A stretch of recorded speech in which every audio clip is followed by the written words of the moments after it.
the fights. Johnny's 58, chasing the lights. Both had battles that brought them low, but they found a way to steal the show. Health concerns were weighing them down till they found a path that turned it around. Carnivore diet, they took the lead, finding strength in the promises they keep. Now they're living wild, living free, healing body and mind, just wait and see. Tune into the truth every single week. Real talk with Brian and Johnny, that's the peak. 8 p.m. on YouTube, gather near, uplifting vibes, let's give a cheer.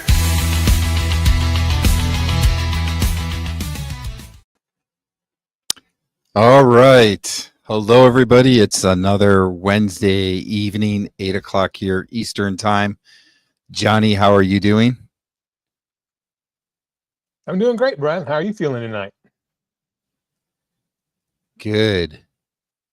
Let's see. Papa Carnivore is here already, so hello. Good to see you there.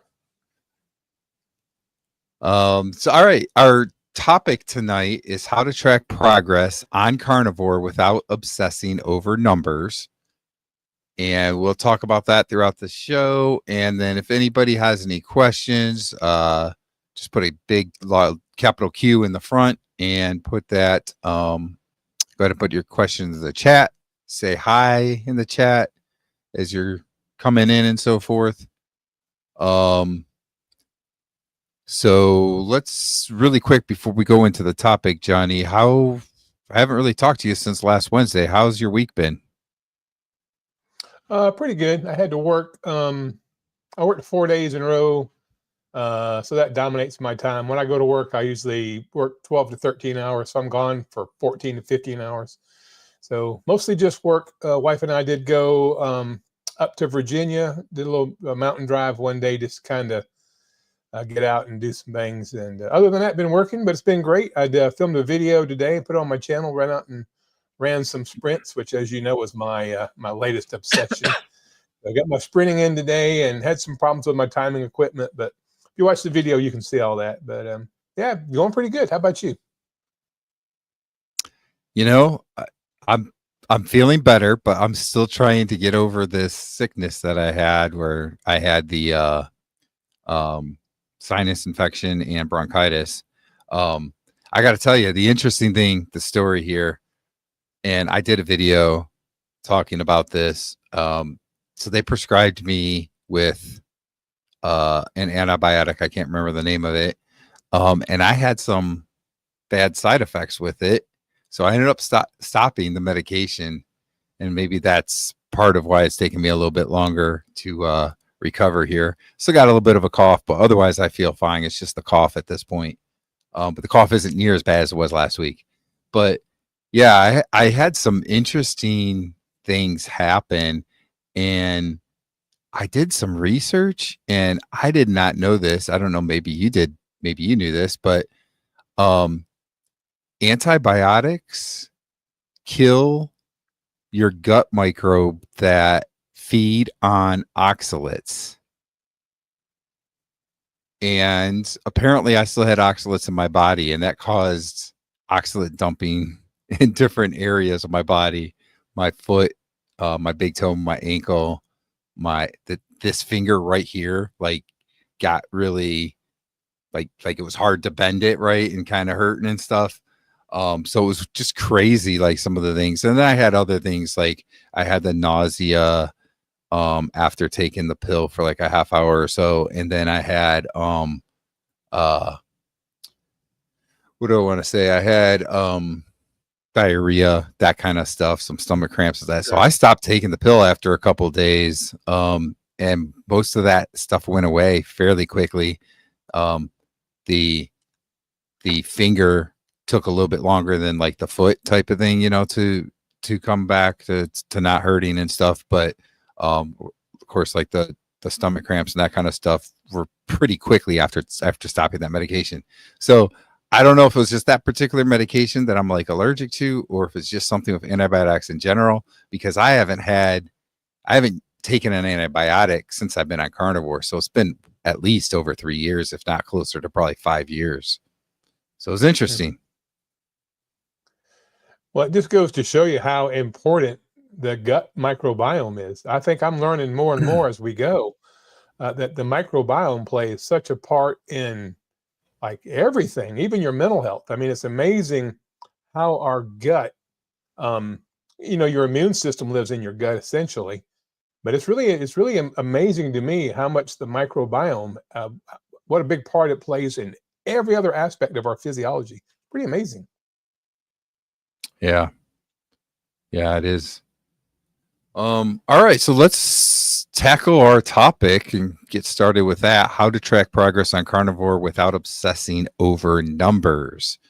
So, uh, I'll let you get started first. I kind of have some thoughts, but I'll let you get us started with the conversation first. And if anybody in the chat has anything they want to bring up, ideas they got for best ways to track your progress, go ahead and put them in the chat as well, and we'll talk about those.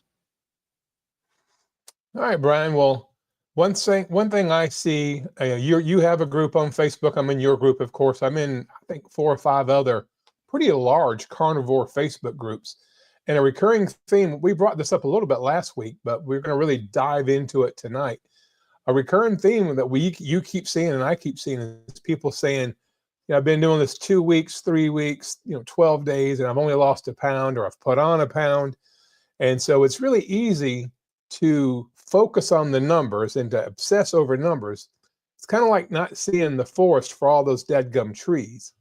I think, and it's true, it was true for me, and it still is to some degree. I have to really catch myself not to really focus on the number on the scale or the number of the size of my jeans or whatever. But you really have to look a little bit deeper. Get a little deeper than just the number on the scale or the size of the dress or the pants or whatever.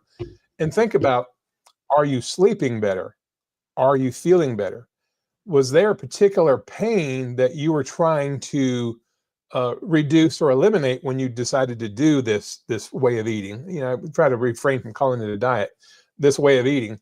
Like for me, for example, I'm going to be completely transparent here, Brian. When I first found Carrie Mann's video, which is the first, I'd heard of carnivore before, but when I really saw somebody that was doing it and claimed to have all this amazing success, I was watching one of Carrie Mann's homestead videos, and he went on to talk about, how this had healed and how that had healed. It was like his 60 or 90 day look back over his carnivore journey. At the time, I was working at Lowe's, and I had plantar fasciitis so bad in my feet. My feet were just burned like a 9 out of 10 on the pain scale every single day.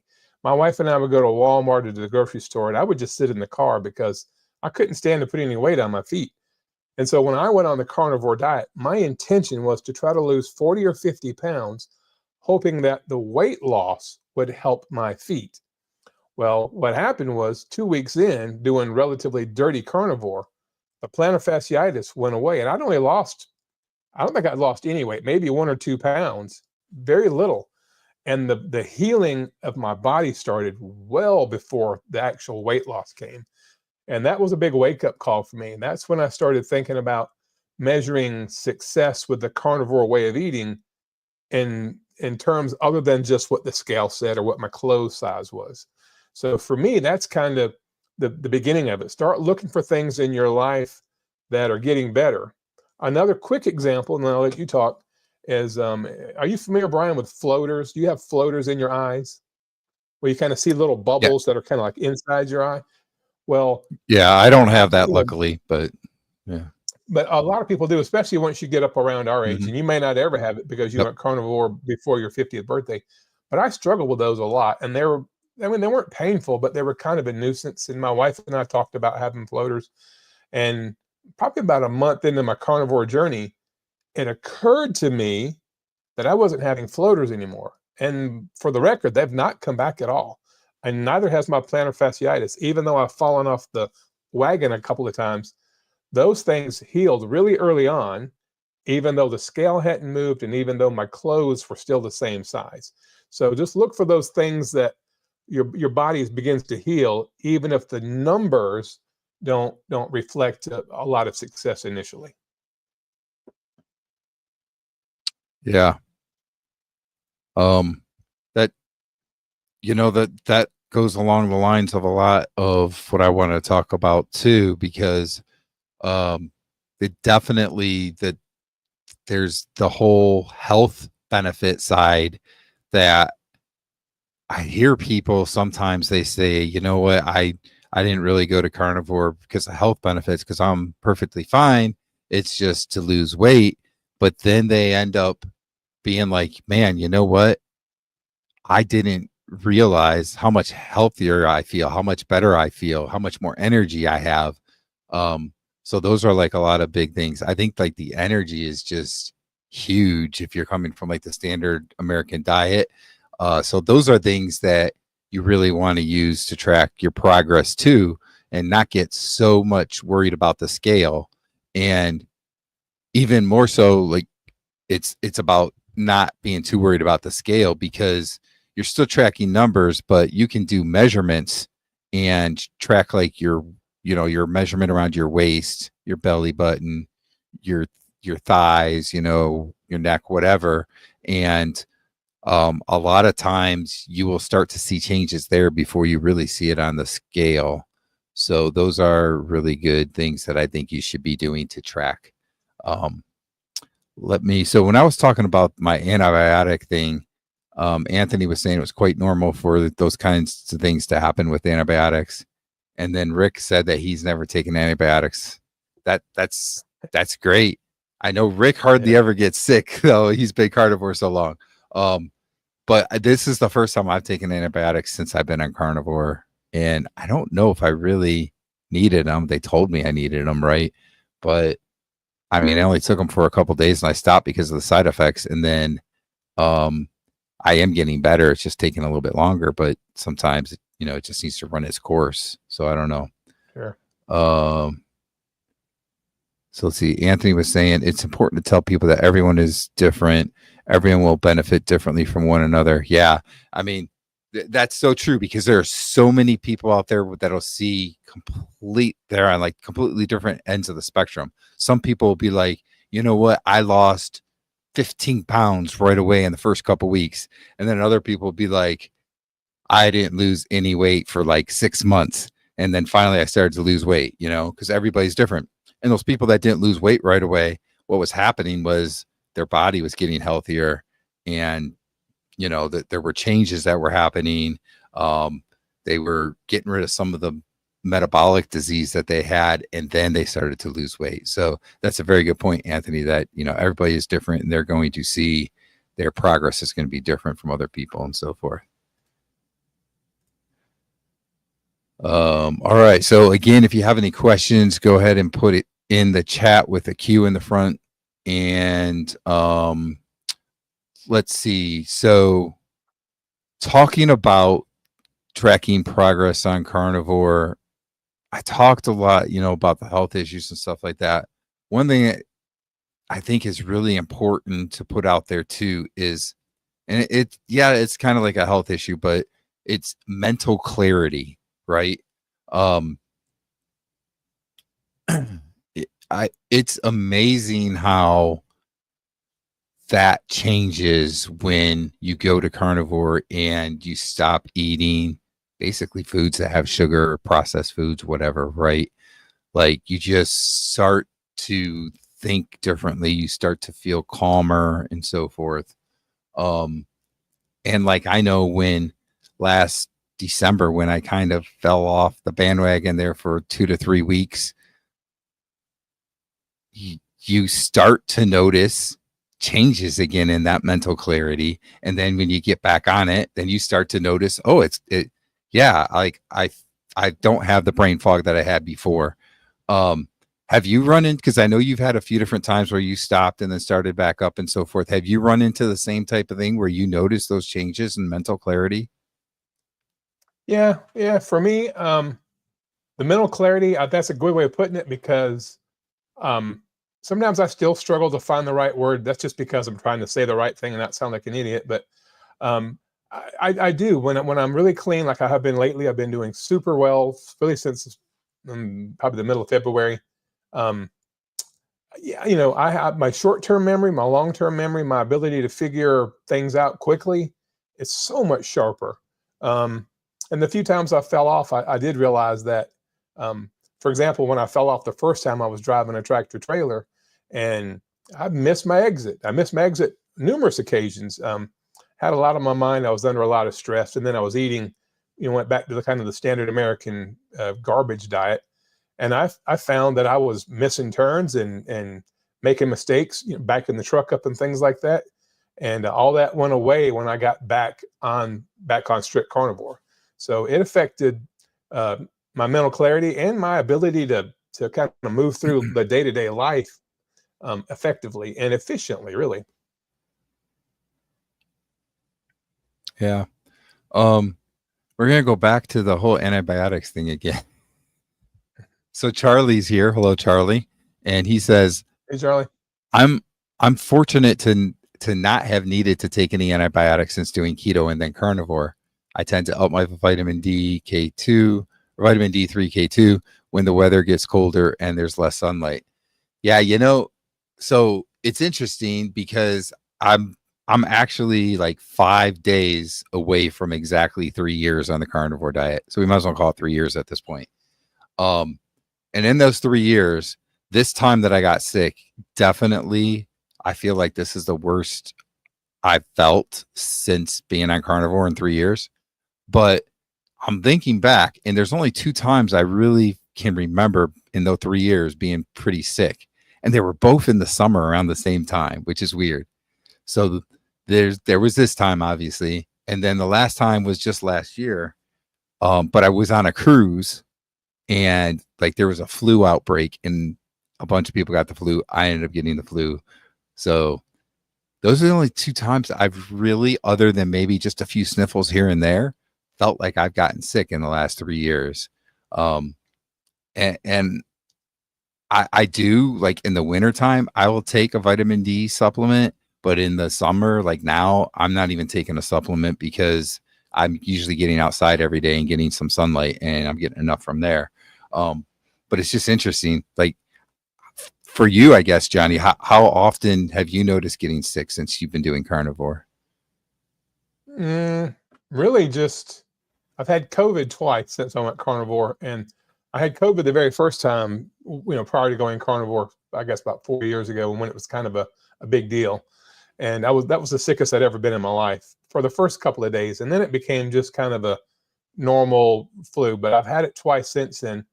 And I'm assuming I had it. All the symptoms were the same, but I'm not going to spend money to go get tested when the treatment is just rest and fluid, But I was sick earlier this year.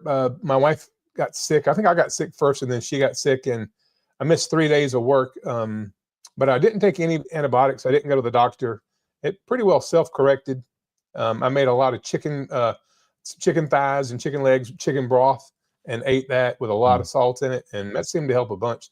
That hot liquid, when you're sick, that having soup, that hot liquid seems to help open you up a little bit. I took some really hot showers, and yeah, it seemed like it was a whole lot easier. Even the fact that I'm getting closer to 60, and when I get sick now, especially when I'm really, really strict carnivore and doing well, it doesn't seem like it takes me down like it did when I was doing the standard American diet and weighed 100 pounds more than I weigh now.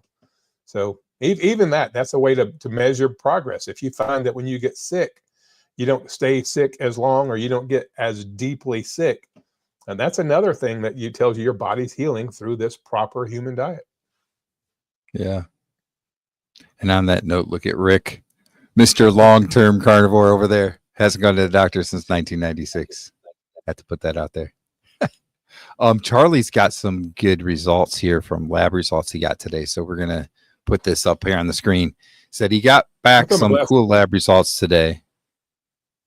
Okay, so I'm not sure, you're probably more up to speed on this. Is that HSCRP, or is he saying his? No, it's got to be HSCRP. I don't know exactly what that is. I think that's going to be an inflammation marker. Okay. It was below detectable levels of 0.15. Okay. And then his testosterone was too high to measure, above 1500. His doctor is intrigued on his carnivore diet, even with high LDL. And here's the kicker. So above 1,500 on his testosterone level. He had never been on TRT. An old test from 15 years ago was 300. So that's what Carnivore has done for him. That's really cool. Yeah. Yeah. It's really cool. And Brian, that's another thing. Obviously, I don't have the those numbers to say, but even though the scale may not move, if you get your blood work done, especially if you're new to carnivore, or if you're watching this either now or in the replay, and you're considering going on carnivore, if you have the means to do so, if you get your labs checked beforehand, and then go 30, 60, 90 days later, whatever a time frame is, and get your labs checked again, especially your hemoglobin A1C, or your people call it A1C, but it's HbA1C, or your testosterone, or your CRP, which is a C-reactive protein. If you can get that stuff checked and then go back and say 90 days, stay on the carnivore diet, do your very best, and then get it checked again, you'll see that even if the scale is not moving, even if the measurements around your neck and your chest and your belly haven't moved as much as you would like for them to move, if you're healing on the inside, that's going to show up in blood work. My last A1C is 5.2. That's the lowest it has ever been since I started having it checked 20 years ago. And I still have 40 pounds of belly fat I got to lose. I'm still not where I want to be, but my numbers, my kidney function, I think, Brian, I don't know if I told you this or not, but I've gone from essentially right at stage 3 kidney failure to normal kidney function with this last iteration of carnivore. And I attribute it to proper sleep, lots of sunshine, grounding, and exercise, which I've added kind of adjuncts to the carnivore way of eating. And so even though I'm still wearing a size 38 waist, if you look at my blood work, I'm a markedly more healthy human being now than I was 6 months ago. So if you're going to obsess over numbers like that, for example. Yeah, that's a very good point. Anthony says he's been sick a lot. And he said basically since carnivore, he's been healthy as an ox. Yep. And when we're talking about the testosterone levels, Papa Carnivore says his testosterone was 200 before carnivore, with zero libido at age 63. It's now over 650. And his girlfriend has to run from him.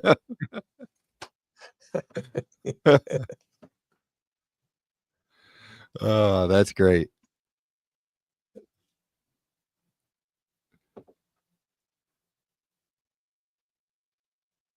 Oh, here we go. So Anthony is down to 198.8.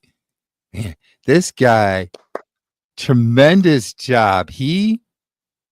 I'm trying to remember, Anthony, was it 713 pounds or something like that that he weighed? He is down under 200 pounds now. Incredible job. That's and that's amazing. in I think it's about 3 years on the carnivore diet for him. His testosterone is over 1,400. I'll just leave it at that. You guys can read the rest. Yep. Yes, definitely. Nice job, Anthony.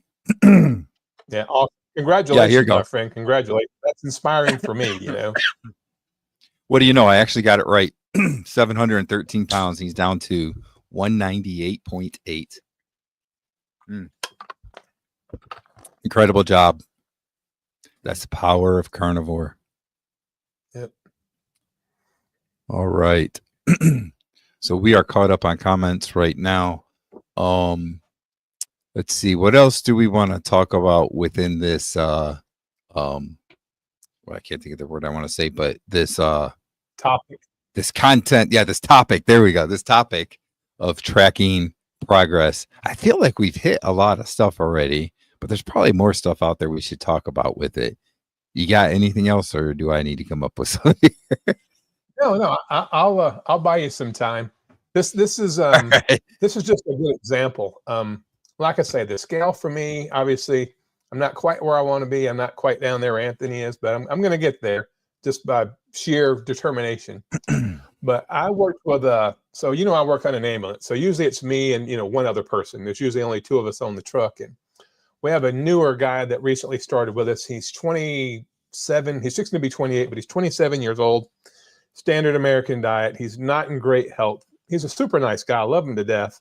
He's actually a school teacher, a high school teacher, but he's working with us during the summer just to make some summer money. He's newlywed.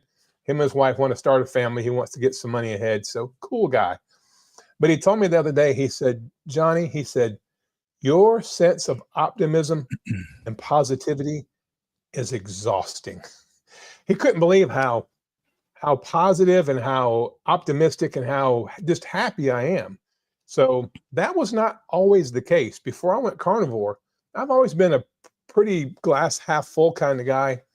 But now it's to the point where people that don't know about my way of eating comment. I have another young guy, Keon.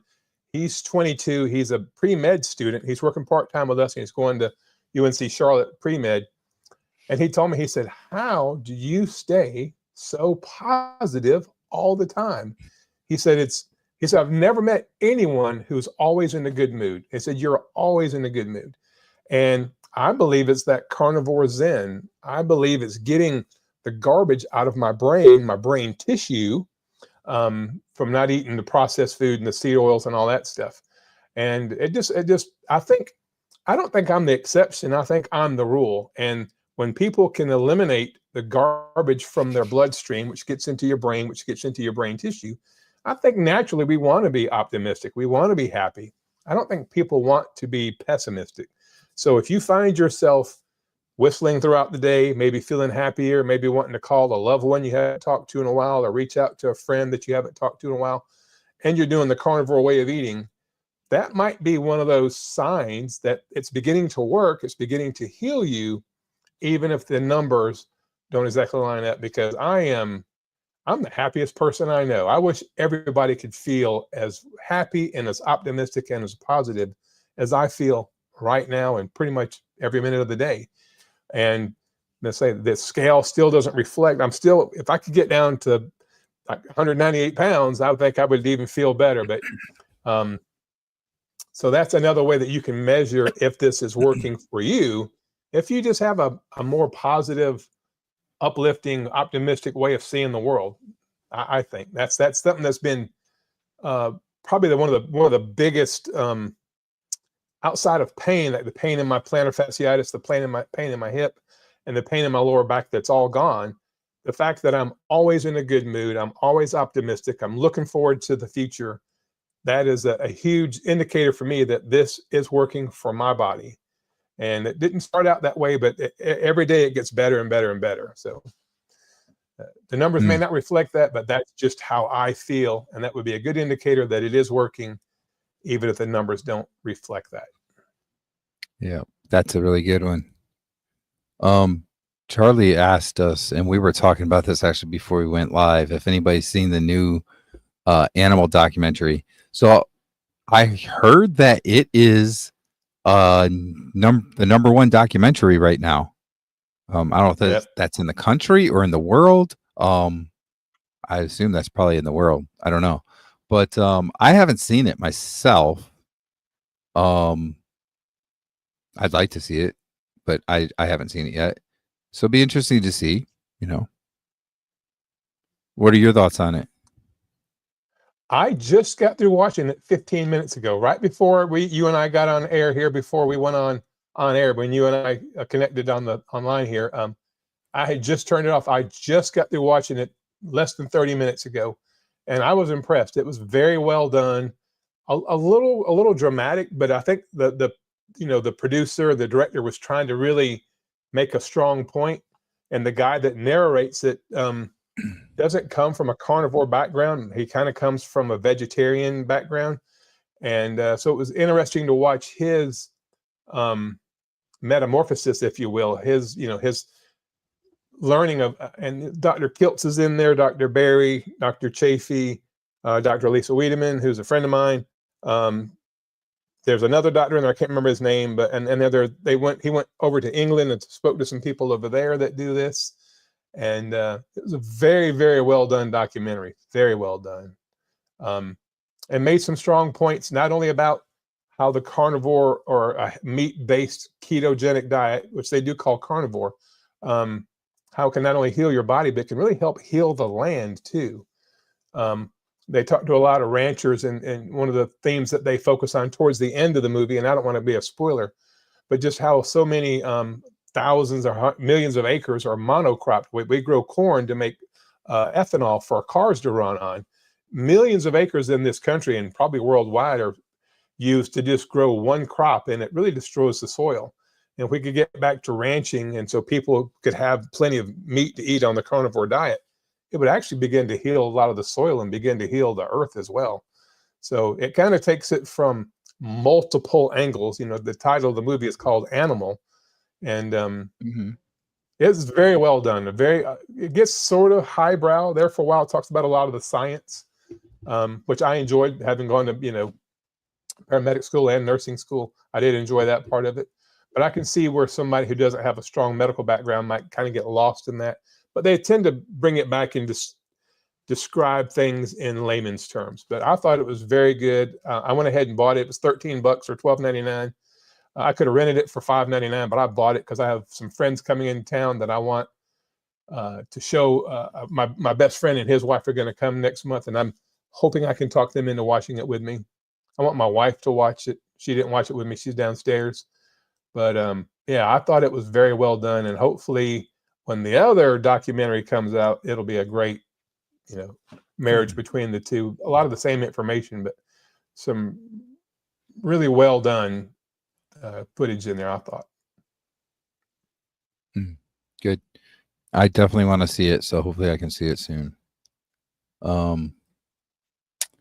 Let's see here. So Anthony says, how about talking about body dysmorphia, handling the look in the mirror after the weight loss? So this could kind of go interesting ways, right? Like, I think if you have a lot of weight to lose, seeing that difference from where you were before is just amazing.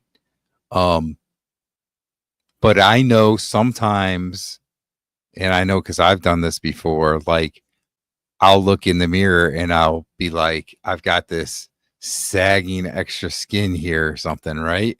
And that can kind of get you down if you think about it that way, right? So you got to think positively, like think about like all the good stuff you've done. And I know there are people out there that also actually do something about that, where they'll have like a tummy tuck or whatever done, you know, to get rid of the excess skin. I don't think that's something I'm ever going to do.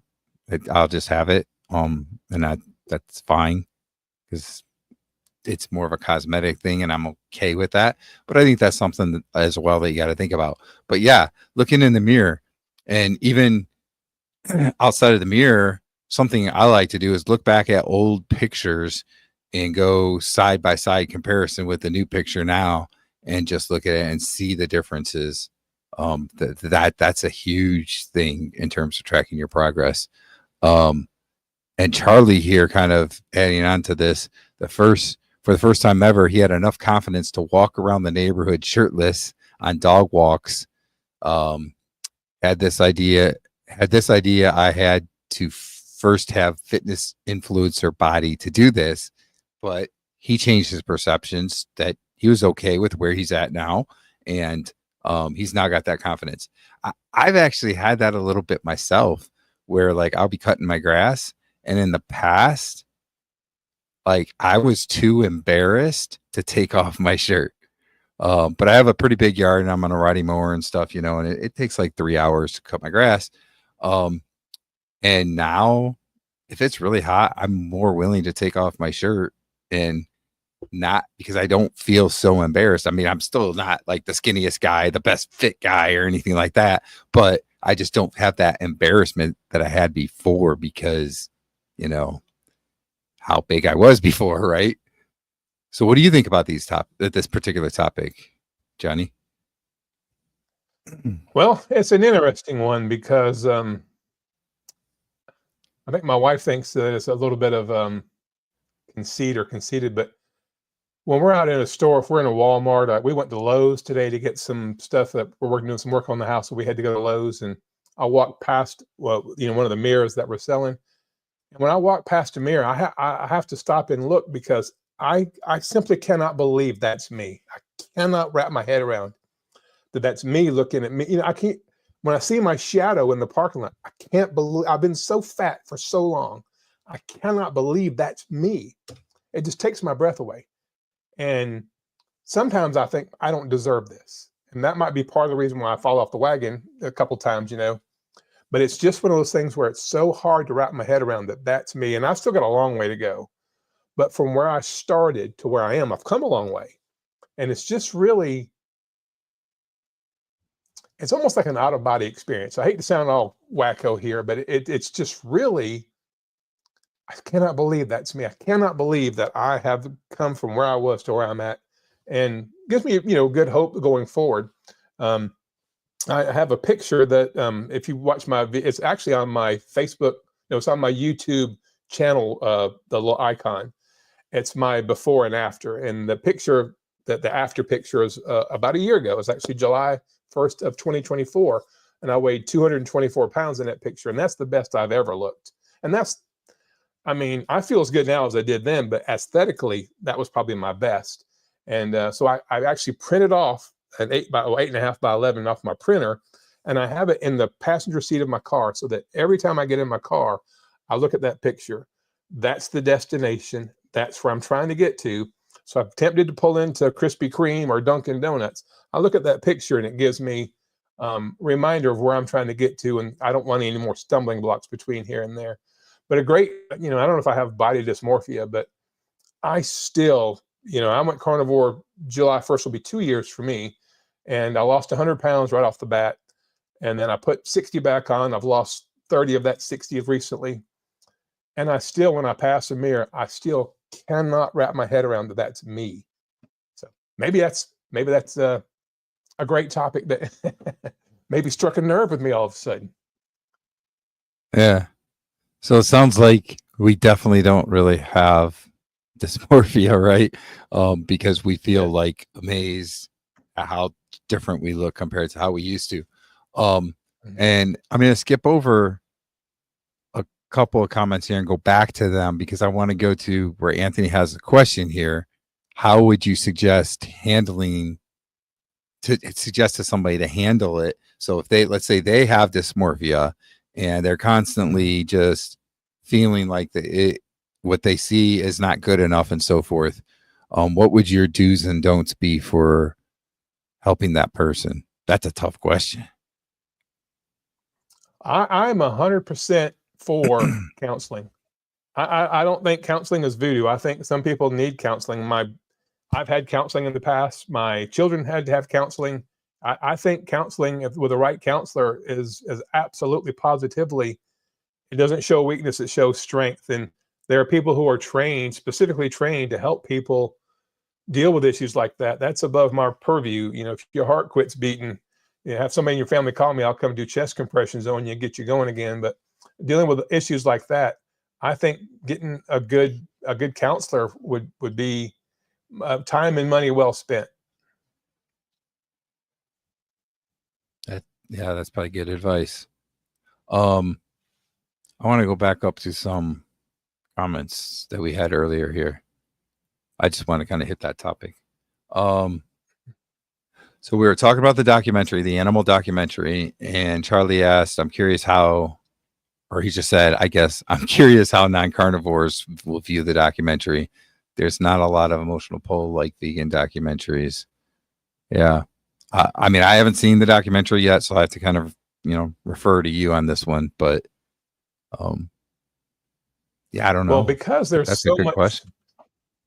Yeah, that's a great question. There's so much science. And that's why I said it gets a little highbrow, gets a little nerdy, a little sciencey there with all the different types of micronutrients and some of the other stuff. They really take it and they talk about bioavailability. It would be tough for a vegan person to argue with this because they quote studies from the early 1900s, the 1800s, recent studies. They talk about the influence of the Kellogg family, who makes Kellogg cereal, and how we come to think that breakfast cereal is good, and all the money that was transferred from the Kellogg family to some of the people that did these studies. And, supposedly there was it some President Eisenhower, one of them had a heart attack, and then, they said, oh my gosh, we got to figure out what's going on with heart attacks. And they said, well, it's this animal fat that people are eating. So we switched to margarine, we switched to low fat, all this stuff. Ironically, between then and now, heart attacks have gone up dramatically. So it's a pretty factual based it's a documentary.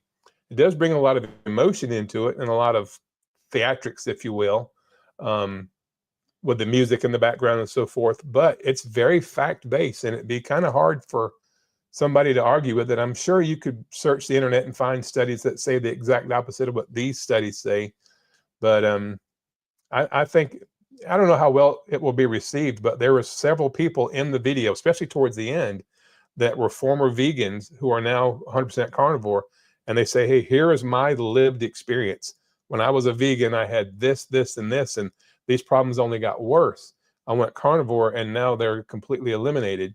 So I hope it'll be well received. I think they'll get a lot of negative publicity by people that don't watch it.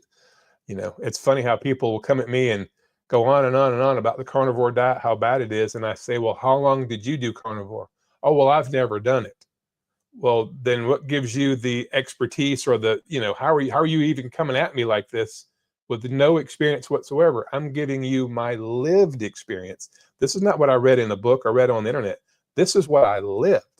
So it'll be interesting to see how that community and just the general American public and I guess the West in general interprets this documentary. It's encouraging that I don't know, we were talking about, Brian, I don't know if it's #1 in the country or #1 in the world, but as far as streaming documentaries, it's #1 right now. And so that gives us hope. Yep. Okay. Let's see, Greg is out here. So, hey, Greg, good to see you. Yeah, how about Greg?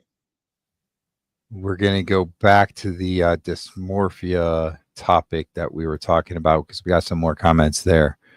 Charlie says he views stretch marks as his tattoos, reminding him of where he came from 200 plus pounds ago. That's pretty cool. That's a good way to look at it. Yep. And he's heard stories of body dysmorphia from jacked bodybuilders who didn't think they were muscular enough. Yep. And Anthony says this. He knows a lot about carnivore, but this is one area where he does struggle. Yeah. I mean, I think there's probably a lot of people that do struggle with it.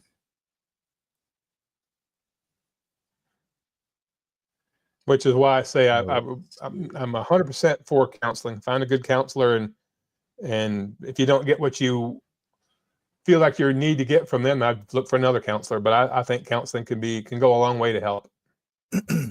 Mm-hmm. And so Anthony asked if we were talking about the documentary from Carrie.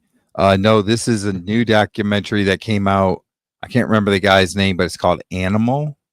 It just came out this past week, like, I don't know, 5 days ago, maybe, or something like that. So this is a completely different documentary. Has the doctors, Dr. Chafee, Dr. Baker, Dr. Berry, Dr. Wiedemann, Dr. Kiltz. I don't know. I might have missed some people, but they're all in it. I did say Dr. Chafee, right? Yeah, I did. So yeah, they're in it. I haven't seen it yet. Johnny did get to see the documentary just a little bit ago. He said earlier today. So I'd definitely like to see it. I just haven't watched it yet, but it is a completely different documentary. I don't know where Carrie is with his. I thought I heard that he was looking at like next year sometime or something for his documentary. So he's not as far along at this point. Let's see. Yeah, I'm obviously friends with Carrie on Facebook, and I'm friends with Adam, who was the director of the film or whatever. And they've kind of seen like a rough cut of it, Adam did, and he said it is going to be something hopefully will garner a lot of attention. I'm optimistic about it. I don't think we can have too many. Look at all the vegan garbage and the vegetarian and all that, stuff out there. I mean, how do you know that person is not a vegan? Because I've been talking to them for 2 minutes and they haven't told me they're a vegan yet. So anything we can do to help promote healthy animal-based diets, I'm all for it. I'm behind it 100%. And Carrie and Adam are both friends of mine. Yeah, I think the same way, like in terms of any types of documentaries that we can get out there to talk about it is great. I am intrigued with, and let me find the comment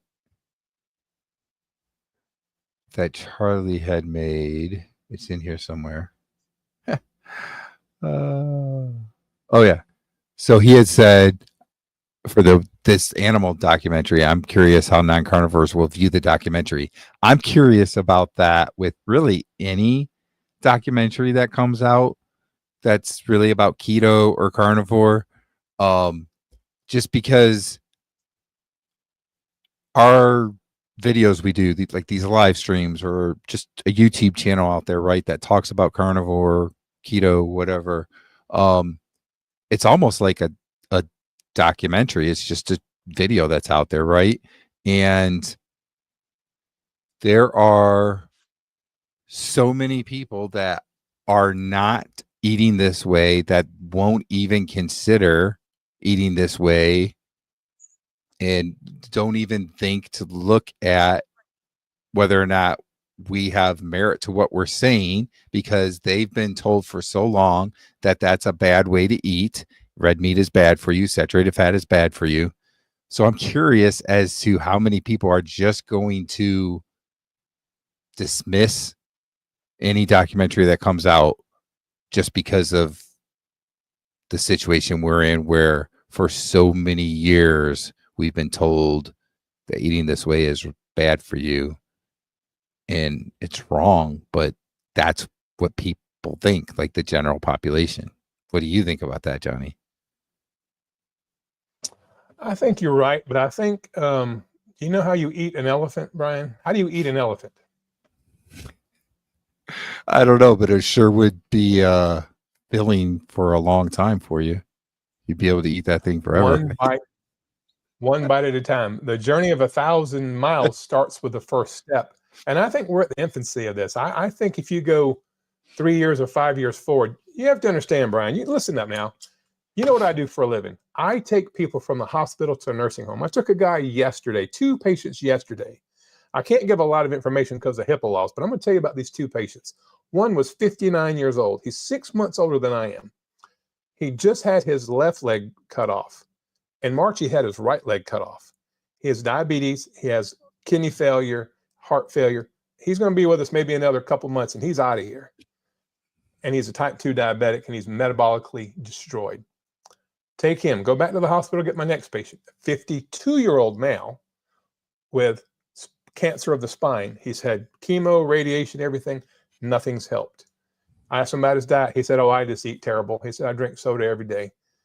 All right, so he's metabolically healthy, and he's dying of cancer, and he's 5 years, 6 years younger than me. I see this every day. There's no way on God's green earth I'm going to sit up here and put down anybody's attempt to bring knowledge to people to try to save humanity, to try to heal humanity, because I see the sickness all day, every day, 13, 14 hours a day, every time I go to work. All right, that's where I'm at.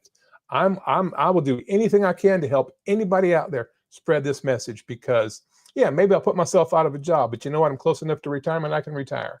But I would rather be retired with no job than be really, really busy taking 30, 40, and 50-year-olds to the nursing home or to the funeral home, which is what I spend all my time doing. And 99% of it is diet related. So that's where I'm coming from. And I didn't mean to go off on a tangent there, but when you see people on Thursday and you find out Saturday morning they passed away, it opens your eyes to the breadth of the problem that we're trying to address here. So I'm 100% behind anybody that can take this message forward and try to help save just one person, maybe 2. Mm-hmm. Yeah, that's a good point. And I got to tell you, there are people that I know that they don't really want to listen to what I have to say, and I watch them, and I see them, and I hear them say things like, I am in so much pain, I can't do this, I can't do that. and the next time I look at them, they're eating a donut or a bag of potato chips or something like that. And that's a sad thing. And I don't know how to help those people, like how to get through to them. Like I guess I used to be in that same boat, and maybe you just got to hit your rock bottom that makes you realize and change, but that's a tough one. Like, I don't know. I don't know how to reach those people. It's really hard. Well, hopefully We they'll do get to have see a a good question. documentary. Yeah, we do have a That'll question encourage here. them. So I'm going to go to the question from Greg. Do you guys ever try different butchers and try their blends of ground beef? I have found some great ones. So I'll let you go first, Johnny.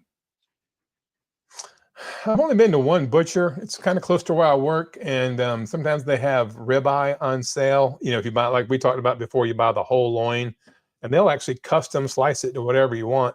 I've not been to another one, but I am thinking about. There's a website, I think it's called Primal Cuts. It's a place you can order from, and they have like grass-fed, grass-finished beef, but they'll put like 10% liver and heart in there.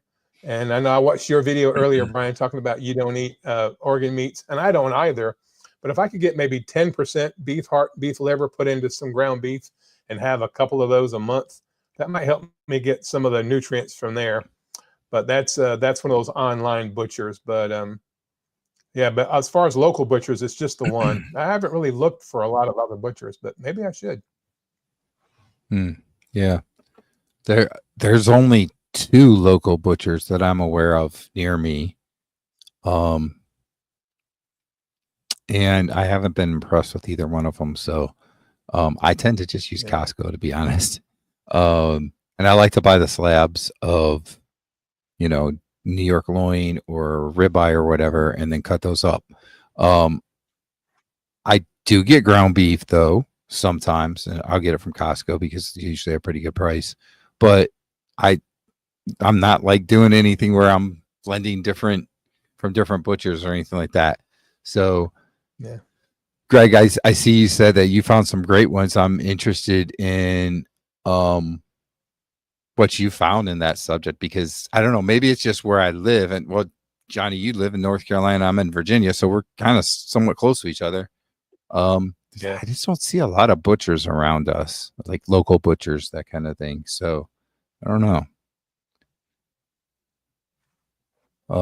Brian, we do have a farmers market that's open every Saturday close to us, and there's local ranchers, local farmers that bring the meat to the farmers market. And I have bought some of that.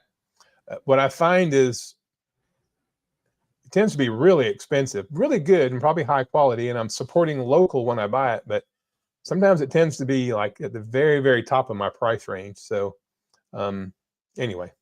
Yeah. I mean, the 2 that are local in my area, they're more expensive, and I really didn't think that the cut looked that great to me. So, Rick is talking about loading up his trash can, so I wonder if he was loading up the vegetables for the trash can or something. I don't know. He's got to feed the ducks. Yeah, there you go. So yeah, that's a good thing too. You talked about like the farmers market. I'm gonna have to check that out, because there is something here in the town that I'm in, but I've never actually checked it out. Like when I've seen the advertisements, I've never seen anything for meat. So I wonder if they do have meat there, because I always just, the advertisements they have is just advertising fruit or vegetables or whatever. So I never really thought to check that out and see if they have any meat there. That would be interesting to see. Yeah. All right. Looks like we are caught up on comments right now. I'm going to let everybody know now. Let's see. Today's Wednesday. So Friday. So in 2 days, I am going to be on a live stream with Cindy. I believe you pronounce her last name, Demanch. So she's more of a ketovore type person, and I'll be on a live stream with her 6:30 p.m. Eastern time, Friday. That is this Friday. So I think the last time I was on a live stream with her, we did like my whole story and thing. That was like a couple years ago. So I don't know exactly what we have planned this time. If I'm going to give like an update or whatever, we're just going to take Q&A, whatever. But if you get a chance, check that out. So Cindy, it's going to be on my channel and her channel. So that's Friday at 6:30 p.m. So I just put that out there real quick. Let's see what else we got. I don't see any other comments. Do you have anything else on our original topic of talking about tracking progress that you wanted to go over? I think we really so we captured most of the stuff. Yeah.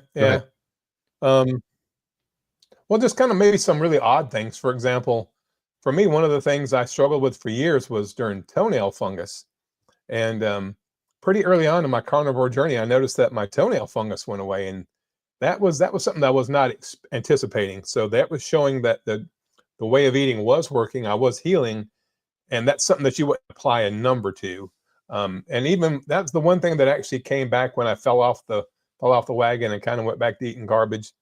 My big toe on my right foot started getting that toenail fungus again, and it's still there, but it's almost completely gone. But so just little insignificant, quote unquote, insignificant things that you might notice about your body that are changing or getting better or going in the right direction. Skin, I don't really have I have skin tags, but I don't have a lot of skin issues. But people that have like eczema and stuff, and people that have just get like random sores or whatever, sometimes they may notice that is beginning to heal or go away or be less of a concern.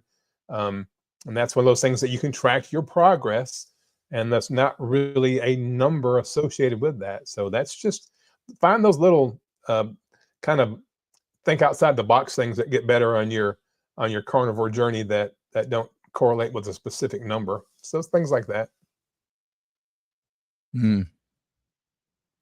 Yeah. Back to our body dysmorphia topic. Papa Carnivore says it's the opposite with me. I used to not want to look at myself in the mirror when I was obese. Now I'm proud to look at myself because I lost 101 pounds. So great Awesome. job with 101 Good job. pounds. Yep. And I'm not sure what Rick was saying. Okay, skinny. I'm like, I am too what? And then I see he say skinny. Yes, Rick, you are pretty skinny. But that's great, right? Well, I don't know if he's pretty, but he is skinny. Okay, we're getting wild here now. Yes.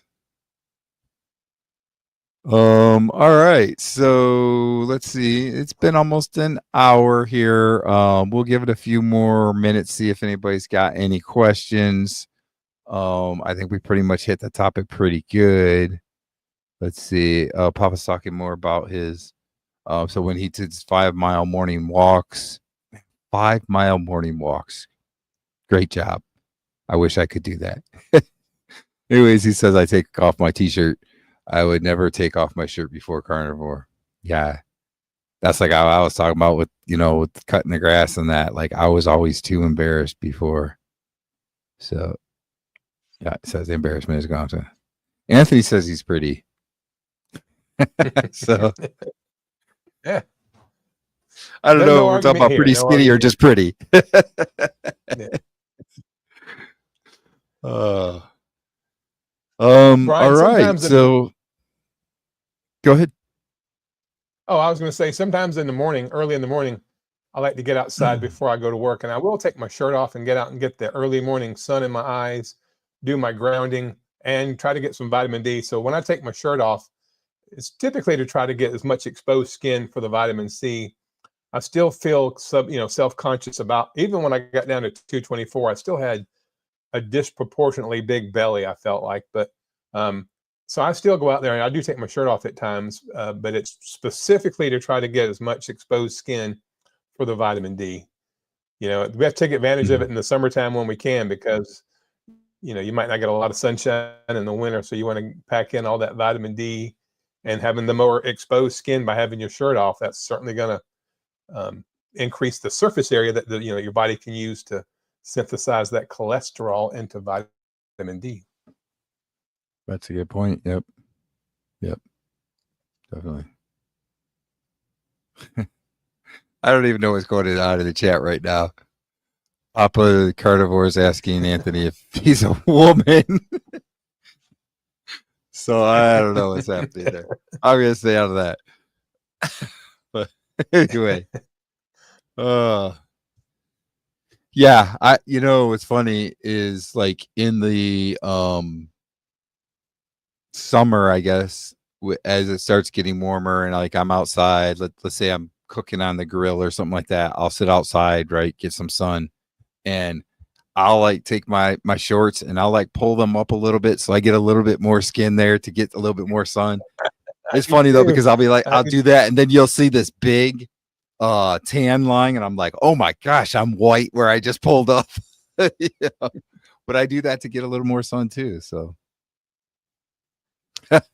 Rick, all right, I'll put this one out there. If I take off my shirt, they will think I'm a vegan. I don't know about that. Yeah, I don't know about that. Speaking of that, I just saw this today. LeAnn Rimes, country singer, right? Apparently she's been vegan for a while, and she's had like lots of problems with her teeth. Like she's had surgeries and stuff like that. And I guess recently she was on stage singing, and like her bridge or something and like teeth fell out on stage while she was singing. And just let's talk about Rick, talk about the vegan thing, just made me think of that. I don't know. Like anybody that's carnivore doesn't have any kind of issues really with their teeth. Like I have no issues anymore. I used to be before carnivore. I used to get cavities all the time, stuff. I don't have any issues with my teeth anymore. So that just made me think about it. Yeah, my teeth. That's a great thing to bring up there, Brian, because my teeth feel strong. Like I feel like I could chew a brick. You know what I'm saying? And that was not. I was real timid about biting into things or chewing things prior to going carnivore. But I feel like I think my teeth are remineralizing. I mean, I've tried, bite something with your teeth to open it up. I would never do that before. Now I won't hesitate to do it. I don't know how to describe it, but my teeth and my jaw just feel strong. They feel really, really healthy and strong and rooted. I'm not concerned about pulling a tooth out or having a tooth break or anything. And prior to going carnivore, that was something I would, my teeth did not feel anchored to my mouth, if that makes any sense whatsoever. But now, since being carnivore, I feel like my teeth are, like they were when I was like 15 years old. Yeah. Well, Rick hasn't been to the dentist since 1986, so he doesn't even know if he has any teeth issues. And we're sticking with that story for Rick. That's right. So here's a good one, Greg. I don't even take my shirt off for my wife at 30 years. Oh, that's funny, Greg. So maybe Greg has that dysmorphia that we were talking about. It's okay. You can do it, Greg. Just turn the lights off, Greg. She'll never know. So this was supposed to be rubs instead of runs, so I'll say it with what he was supposed to have said there because he posted later. But Papa says my girlfriend still rubs my belly, so I still have some work to go to be thinner. Yes, my wife does not rub my belly, but probably because I don't think I'd want her to do that. But I definitely got the belly there that she could rub if she wanted to. Yes. I have no idea where some of this stuff is coming in the comments. What is this? I've heard that people who chew ice are sexually frustrated. Oh my gosh, you guys are so funny tonight. He's asking Rick. It must be a live that I missed with Rick or something. Did Rick have something to do with this and I missed it? Was there a video? Rick said that last night. Rick was on Russ's Homesick Oh, the Buckeye. Rick keto was on cookout. last night, and Yeah. keto cookout, and he was talking about he chews ice all the time. So that's where that came from. Okay. All right. Cynthia's here. Busy, and I missed most of this live. Just a quick hello, you too. Hey, Hello.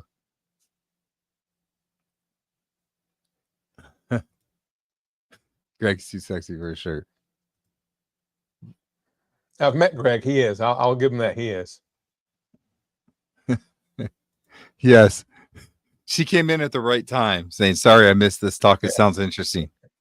Yeah. It's just kind of gone downhill as we continue to talk. Yeah. You have to watch it. In the replay and try to make sense of all this debauchery here.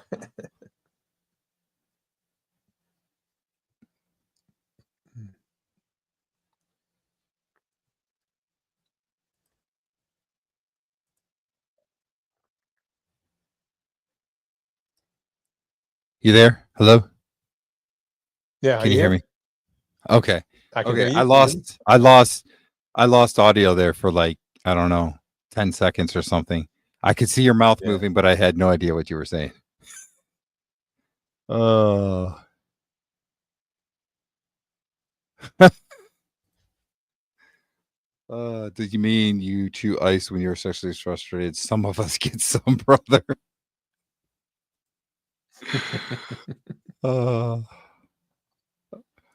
Yeah, this is going a little off the rails here. My husband is getting in the habit of lounging his underwear on the deck. I think he wins this talk. I hope it's at least in his backyard, but yeah, really. That wouldn't work out too well at my house. My wife would probably disown me for that. Yeah, me too, probably. So at my house. Oh man. Well, this has been a good second half here of the live stream. Very funny. Took us completely out of our topic. Like I can't remember what the topic was anymore at this point, but hey, it's great. Yeah.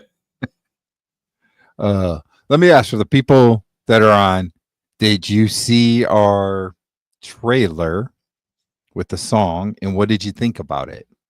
So let us know if you saw that in the comments. Brian, can you play it? I can, I think. Let me see. Do I have it set up in here?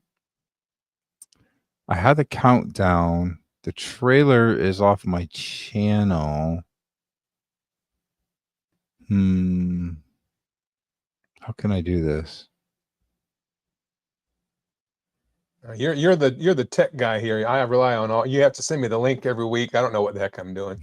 Brian keeps this whole thing together. I'm just trying to show up. So let me see if I can add it in here, and we'll see then if I can play it. Where is it? Yeah, you guys, if you get a chance, if Brian can find this thing and pull it up, let us know what you think about it. We kind of collaborated on it. I came up with the music, and Brian came up with the footage to go behind it, and it was a lot of fun. We had a blast doing it. Okay, I think I just found it. Let me see. I don't know how long it's going to take to upload. So we'll just keep talking while we're waiting for it to upload. Oh, it doesn't look like it's going to take too long. It's halfway uploaded. Okay. And then I'll be able to play it after it uploads. Rick, I really want Rick's opinion on this. I want Rick to tell me what he thinks about it. I mean, everybody else. It looks like it's. I think Rick probably has it's uploaded. Oh yeah. And so it's uploaded, but it says processing. So we'll give it a minute here to see what happens. Sure. Where are we at?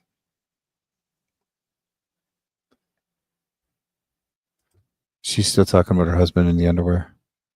It's a good thing that I planted a hybrid willow that was supposed to be more of a bush in front of the deck that grew bigger than normal, so our deck is well hidden.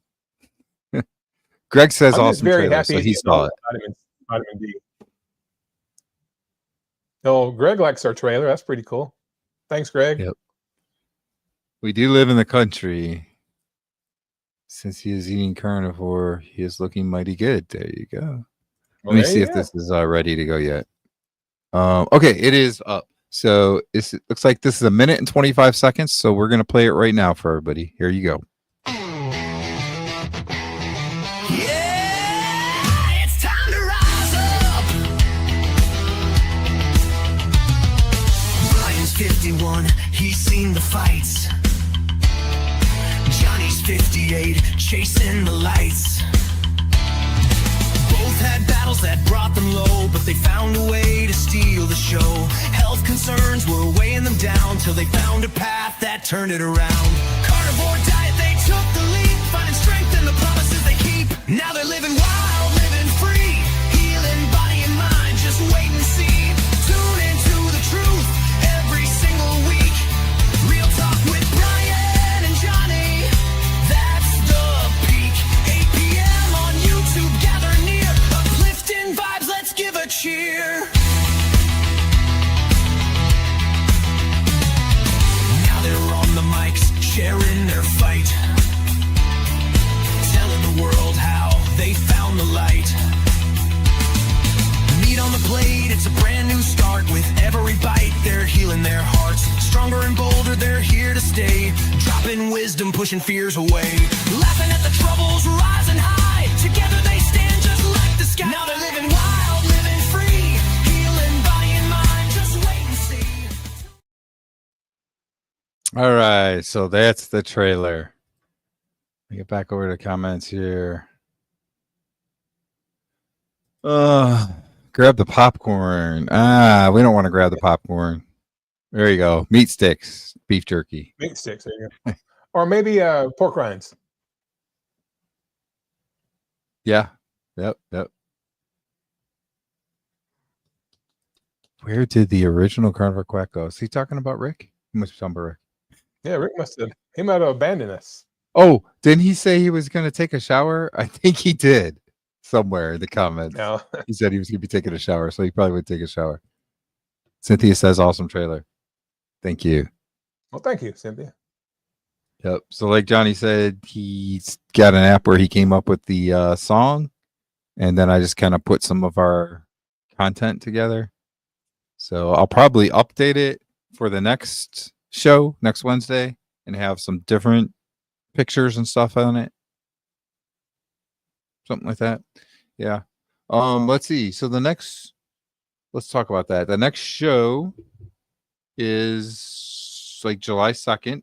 We don't have a particular topic yet, but let me look at my calendar here.